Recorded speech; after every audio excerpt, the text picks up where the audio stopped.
बिस्मिल्लाहिर्रहमानिर्रहीम। वो दुआ जो अल्लाह ताला ने हज़रत मूसा अलैहिस्सलाम को सिखाई, जो दुआ बताई, हाथ उठाते ही हर दुआ कबूल हो जाती थी। कुरान पाक का वजीफ़ा है। इंसान पर ऐसे हालात आते हैं कि इंसान थक जाता है, टूट जाता है, अपने हालात किसी को सुनाता भी नहीं है, लेकिन किसे सुनाता है? अपने अल्लाह पाक को।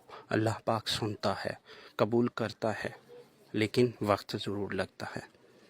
हमें कोई भी परेशानी हो, घर में परेशानी है, दुनियावी परेशानी है, नौकरी के हवाले से परेशानी है, रिश्तों में रुकावट आ रही है, रिश्तों के हवाले से कोई भी परेशानी है, तो करना क्या है? कुरान पाक से ही मदद लेनी है।